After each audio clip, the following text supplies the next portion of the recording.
Warnings against domestic COVID passports after suggestions they could be trialled in the coming weeks. Opponents say they're divisive and discriminatory, but we could see them tried out in football grounds and theatres from May. If it meant that we were able to open sooner and safer, then absolutely, I'd completely agree with it.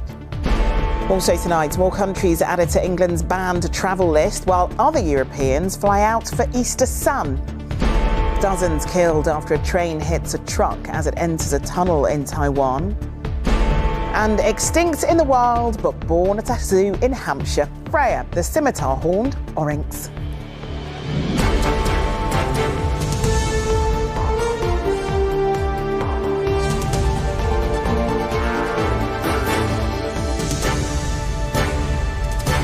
This is the ITV Evening News with Charlene White.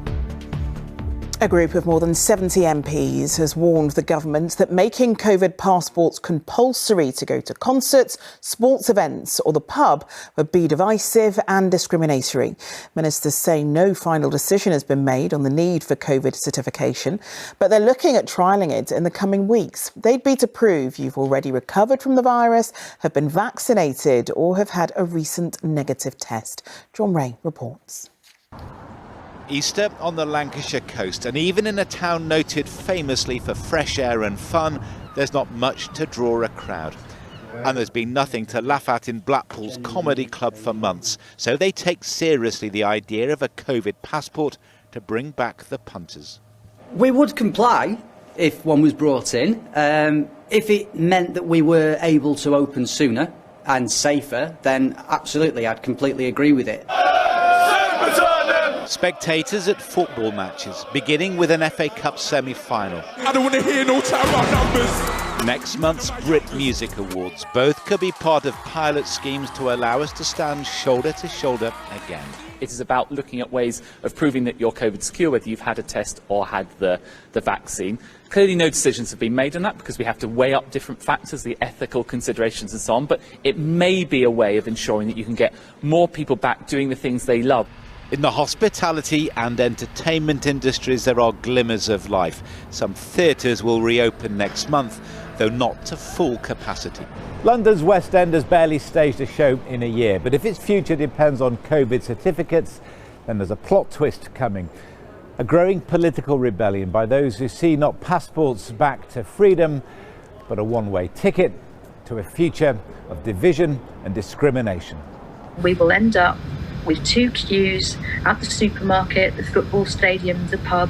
We'll be giving powers to bullying bouncers or bosses. And history suggests when you go down this segregation path, it's very, very difficult to come back. So is proof of vaccine or COVID-free status an extra price worth paying for a seat in a restaurant or at the cinema? There are already so many rules and restrictions about who can and can't do things. I think it's just another layer of restricting people's kind of freedoms. You know that you feel more safer being with people that are vaccinated, even if people probably don't agree with it. Because it's a way to start opening things up properly, isn't it, again?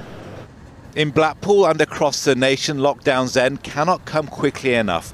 But COVID could change the way we live for the foreseeable future. John Ray, ITV News. Well, our political reporter Hannah Miller has joined us in the studio. Hannah, do we know anything about how the government thinks this could work?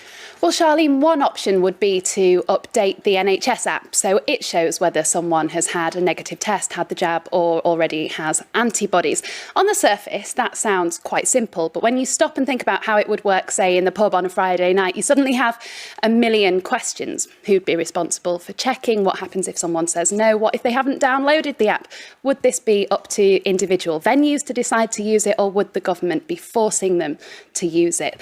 As well as questions about how the system would work, the politics of this is also very complicated. That group of 70 MPs who are united against this stretches from the former Conservative leader Ian Duncan-Smith to the former Labour leader Jeremy Corbyn, and the Lib Dems are against it too. They see this as an example of the government overreaching in its powers, and they say, one said to me earlier that it could increasingly look like an overreaction as the vaccine rollout continues if cases continue to decline. All of this puts pressure on the Labour leader, Keir Starmer. It seems at the moment that the government could only get this through Parliament if he were to come on board. So far, all he's really said is he wants to look at the details. Those details are not forthcoming today, as Downing Street stresses that no final decisions have been made, but we should get more detail about the plans on Monday. All right, Hannah, thanks very much.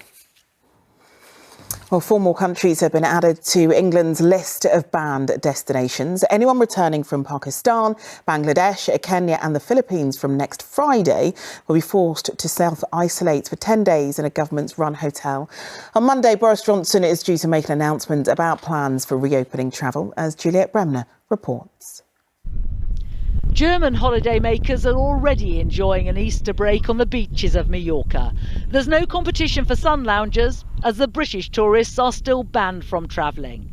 But this weekend it emerged that a new traffic light system of travel may allow them to return later this summer. We are expecting that the British government, as soon as possible, will give again the chance to travel again to the Balearic Islands. And, of course, the British market is really important for us. Travel will be graded according to the number of vaccinations and COVID infections at any destination. Green for the safest, like Israel, and amber for countries where rates are still high. British hotspots like Magaluf may find the beaches and hotels remain empty for the first half of summer. Europe unlikely to get a green light until vaccination rates improve. But British travel companies welcomed any move to get travel restarted. It's not going to get back to how it was a year or two ago. It's going to take a little bit of time for confidence, for countries to open up. Certain countries, South America or Europe, still have very, very high virus transmissions and levels at the moment. So it will pick up gradually. Aircraft parked at British airports for the past year will probably remain grounded for some time yet. The government's already said there'll be no holiday travel abroad before May the 17th. Today, it added 4 more countries to its red list, meaning anyone arriving from Bangladesh, Pakistan, the Philippines and Kenya will have to quarantine in a hotel. As scientists insist, all travel is a risk. I think it's very dangerous with where Europe is and where the UK is to have that sort of movement and exchange. Because last summer, for example, in a very short period of time, we imported thousands of new infections. In Mallorca, they're desperate to once again see their streets busy with Brits, stressing safety is the priority. But it's the fear of importing new variants along with returning holidaymakers that's likely to guide the British Prime Minister. Juliet Bremner, ITV News. Several demonstrations against the proposed new policing bill have taken place around England today. Hundreds marched through Leeds' city centre at the Kill the Bill protest. Similar events are happening in London, Manchester and Southampton and have so far been peaceful. The first Kill the Bill protest in Bristol 2 weeks ago ended in clashes between officers and protesters. More than 50 people have been killed in Taiwan after a train crashed into a truck that had rolled onto the tracks. Many more were injured in what is the island's worst rail disaster in 70 years. The impact happened as the train entered the tunnel where it derailed, making the job of rescuing survivors even harder. Ellie Pitt reports. The survivors had to climb through any gap they could to escape. Others were caught in the warped metal, trapped by the wreckage of a train they'd been passengers on just moments before. We had to climb to the top of the train and then climb down, this traveller explains. I was sitting on the aisle side and I was thrown to the floor. One official has called the crash Taiwan's deadliest rail disaster. The train derailed after hitting a truck that had slipped down a nearby hill onto the track. More than 400 people were on board for the start of a long national holiday weekend. At least 100 of them have been injured. Many people were wounded or killed, the country's president announced. I and my people are deeply sorrowed, she said. Because the collision happened at the entrance to a tunnel, the rescuers must navigate tight spaces and confined conditions. The operation is far from over. Those involved hoping even hours later to find more signs of life. Ellie Pitt, ITV News. The trial of the policeman accused of murdering George Floyd has heard from a senior detective that kneeling on a suspect's neck would be considered deadly force. Derek Chauvin's colleagues in the Minneapolis Police Department have been called by the prosecution. His supervisor told the court that Derek Chauvin should have stopped holding down Mr. Floyd once he was in handcuffs on the ground. Robert Moore reports. The jury in the trial of the police officer accused of the murder of George Floyd has now heard dramatic new evidence. Hello, 2:30 here. Police officer Derek Chauvin is heard in his patrol car telling a supervisor Gonna call you and have you come out to our scene here. that Mr. Floyd has resisted arrest. Not really, but we just had to hold the guy down. He was going crazy. Wouldn't go in.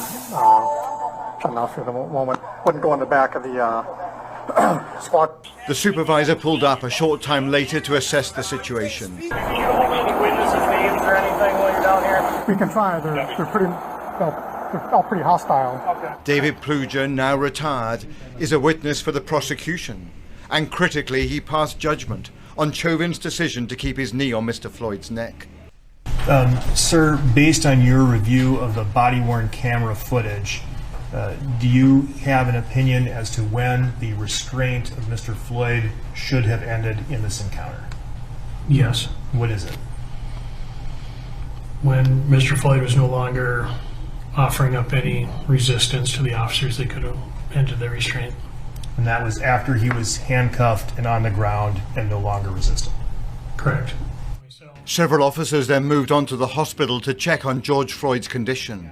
Only then did the supervisor learn how Mr. Floyd had been restrained. Do you recall what the defendant told you? I believe he said he knelt on Floyd or knelt on his neck, something of that nature. I don't recall his exact words. And is that the first time you became aware that force had been applied to Mr. Floyd's neck? Yes. Richard Zimmerman, a veteran homicide detective who arrived at the scene a few hours after Mr. Floyd's death, was asked today a simple question by the prosecution. Had he ever been taught to push a knee into a suspect's neck when they are in a handcuffed and prone position? No, I haven't.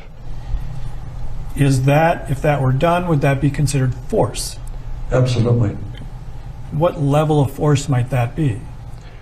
That would be the top tier, the deadly force. Why? Because of the fact that if your knee is on a person's neck, that can kill him. This trial is expected to last several more weeks before a verdict that is seen as a highly charged judgment on America's criminal justice system. Robert Moore, ITV News, Washington. In the last few minutes, there's been a security incident at the US Capitol building in Washington, D.C.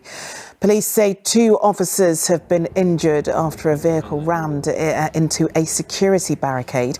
All the Capitol buildings were locked down after reports of gunshots, and staff have been told to shelter inside. Before we go, we've got some remarkable pictures to bring you from Marwell Zoo in Hampshire. Zookeepers there are celebrating the birth of this antelope from a species so rare that it was declared extinct in the wild more than 20 years ago. Freya, the scimitar-horned oryx calf, is said to be thriving, and the zoo hopes she'll be able to help with plans to reintroduce the species to its native Tunisia. Oh, just gorgeous. That's all from us for now. We're back at 10:20 tonight. Until then, from everybody here, enjoy your evening. Bye-bye.